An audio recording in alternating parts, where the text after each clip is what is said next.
வஞ்சம் தீர்க்க வருகிறாள். எனக்கு என்னமோ இந்த வீட்டை பார்த்தா கொஞ்சம் பயமா இருக்கு. நிலா: அப்பாடா, பயமா இருக்காம். நல்ல வேலை எனக்கு பயமாவே இருக்காதுன்னு சொல்லல. லூசு, இந்த வீட்டில் என்ன இருக்க போகுது? ஜெனி: இந்த வீட்டில் சப்போஸ் ஏதாவது இருந்தா? நிலா: என்ன இருக்கும்? Vinu: negative energy. நிலா: இவங்க பேயின்னு சொல்ல மாட்டாங்க, நெகட்டிவ் எனர்ஜின்னு தான் சொல்லுவாங்க. அப்படி என்ன நெகட்டிவ் எனர்ஜி இருக்க போகுது? அப்படியெல்லாம் இருக்காது. விஸ்வா: ஆனால் எனக்கு பயமா இருக்கு. நிலா: மேடம்க்கு வெளியில் தான் தைரியம் எல்லாம் போல, இந்த வீட்டுக்கெல்லாம் பயப்படுறாங்க. சூர்யா: நான் பயப்படுறதுக்கு காரணம் இருக்கு. நீங்களும் எங்க கூட தான் வந்திருக்கீங்க, அதுவும் எங்களுக்காக. உங்களுக்கு எதுவும் ஆகக்கூடாதுன்னு நினைச்சுதான் சொன்னேன். நிலா: அதெல்லாம் எதுவும் ஆகாது, வா உள்ள போலாம். ஜான். 6 பேரும் அந்த பெரிய பங்களாவிற்குள் நுழைந்தனர்.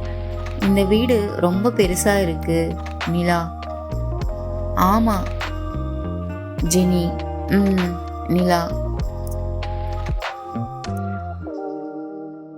அப்புறம் இது ரொம்ப தூசி படிஞ்சு போய் இருக்கு. வினு: ஆமா, க்ளீன் பண்ணலாமா? விஸ்வா: ஓ, பண்ணலாமே. நானும் ரெடி. ஜெனி: நானும் என்று நிலா முன்னே வந்தாள். இந்த லக்கேஜ் எல்லாம் ஒரே இடத்துல வச்சுட்டு வாங்க.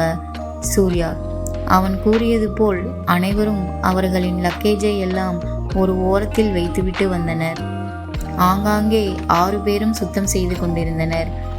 நிலா சுத்தம் செய்கிறேன் என்ற பெயரில் வீட்டை துடைத்து கொண்டிருந்தாள். மேடம் சுத்தம் செய்கிற லட்சணம் அப்படி. ஜெனி: என்னடி? நிலா: என்ன பண்றீங்க? ஜெனி புருவத்தை உயர்த்தி கேட்டாள். சுத்தம் செய்கிறேன். நிலா: ஓ, சுத்தம் செய்கிறீங்களா? நான் கூட வீட்டை தொடக்கிறியோன்னு நினைச்சேன்.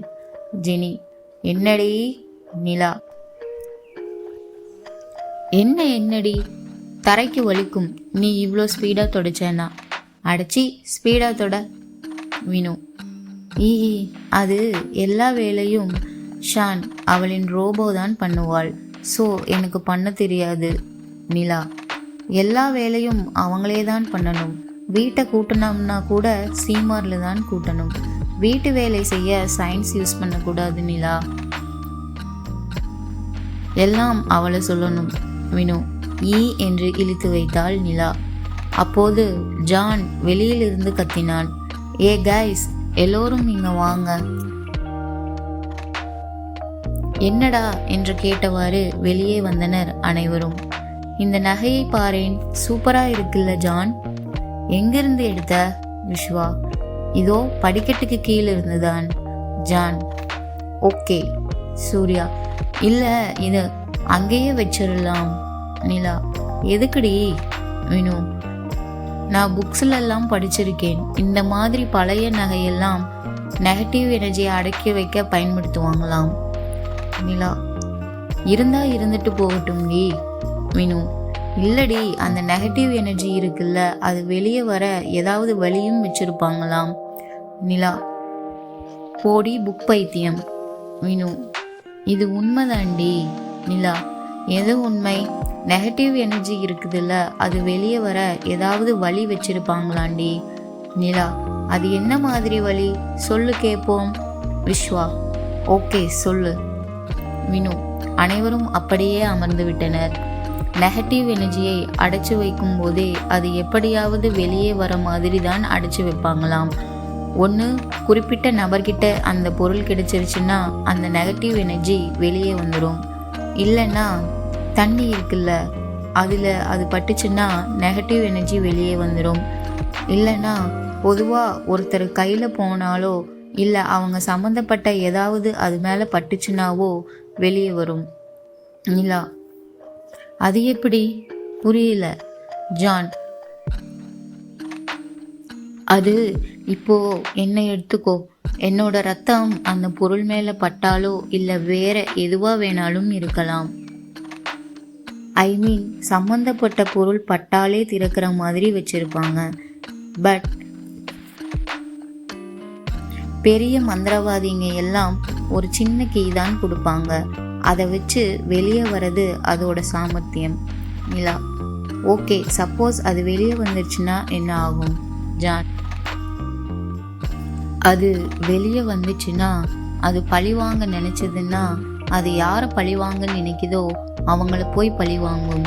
நிலா: இதை கேட்டதும் சூர்யா யோசனையில் ஆழ்ந்து போனான். நிலா: பழிவாங்கும்னா பேய் கொன்னுருமா? ஜான்: எடுத்த உடனே எல்லாம் கொள்ளாது. ஒவ்வொன்றும் ஒவ்வொரு மாதிரி இருக்கும். நல்ல நெகட்டிவ் எனர்ஜி கூட இருக்கும். அவங்க உயிரோடு இருக்கும்போது முடியாததை செத்ததுக்கு அப்புறம் நெகட்டிவ் எனர்ஜியாக வந்து செய்யும். கெட்ட நெகட்டிவ் எனர்ஜியாக இருந்தால் அதுக்கு எந்த நோக்கமும் இருக்காது. நம்மளை மாதிரி மனுஷங்க அழுகிறது இல்லை பயப்படுறது இந்த மாதிரி சில்லியான சந்தோஷத்துக்காக பயமுறுத்தும். இதே பழி வாங்கணும்னு நினச்ச நெகட்டிவ் எனர்ஜியாக வந்துச்சுன்னா ஸ்டார்டிங்கில் நம்மளை பயமுறுத்தும். நம்மளை பயமுறுத்தி நம்மளை பலவீனமாக்கும். பலவீனமாக்கி விட்டு அப்புறமா தான் கொல்லும். ஸ்டார்டிங்லேயே கொல்லணும்னு நினைக்காது. அதே நான் சொன்னேன்ல, எந்த நோக்கமும் இல்லாமல் நெகட்டிவ் எனர்ஜியாக மாறும்னு. அது நம்மளை பயமுறுத்தும்னா நிசப்தமான இடத்துல சத்தம் வர்றது, திடீர்னு சத்தம் நம்மளுக்கு மட்டும் கேட்குறது, இந்த மாதிரி தான். அப்புறமா நம்ம உடம்புக்குள்ள அது கொஞ்சம் கொஞ்சமாக வரும். அப்புறம் ஃபுல்லாக நம்மளை அதோட உடம்பாக்கிட்டு நம்மளை சுற்றி இருக்கிறவங்கள பயமுறுத்தும். அப்புறமா நம்மளை கொன்னுரும். இதுதான். அப்புறம் தேவையே இல்லாமல் நமக்கு மிட்நைட்டில் முழிப்பு வந்தால் நம்மளை சுற்றி ஏதோ நெகட்டிவ் எனர்ஜி இருக்குமாம். கவனிங்க மக்களே, மிட்நைட்டில் தேவையே இல்லாமல் முழிப்பு வரக்கூடாதாம். வந்தால் பேய் இருக்குமாம். நம்மளை பல பேர் தூங்குறதே மிட்நைட் தான். தெரியாமல் பேசுதுங்க. ஏதாவது எக்ஸாம்பிள் சொல்லு. ஜான்: எக்ஸாம்பிள்னா எதுவும் தோணலப்பா, இவ்வளோதான் எனக்கு தெரியும், வேற எதுவும் தெரியாது. நிலா: ஓகே, போய் வேற வேலை இருந்தால் பார்ப்போமா? ஜான்: ஓ போலாமே. வினு: ஆனால் சூர்யா இன்னும் அசையாமல் அமர்ந்திருந்தான். என்ன ஆச்சு? எதுக்கு இங்கேயே உட்காந்துட்டு இருக்க? விஸ்வா: நிலா, எனக்கு ஒரு டவுட், சொல்லிட்டு போ. சூர்யா: சொல்லு. நிலா: அவனும் அன்று இரவு நடந்த அனைத்தையும் கூறி முடித்தான். அதை கேட்டதும் நிலா சிரிக்க தொடங்கிவிட்டாள். எதுக்கு சிரிக்கிற நிலா? சூர்யா: இல்லை, அது என்னன்னா என்று ஆரம்பித்து முழுவதும் கூறி முடித்தாள். அதை கேட்ட சூர்யா, விஸ்வா, ஜான் மூவரும் திகைத்து நின்றனர். அப்படி என்ன சொல்லியிருப்பா நிலா? யோசிங்க. தொடரும்.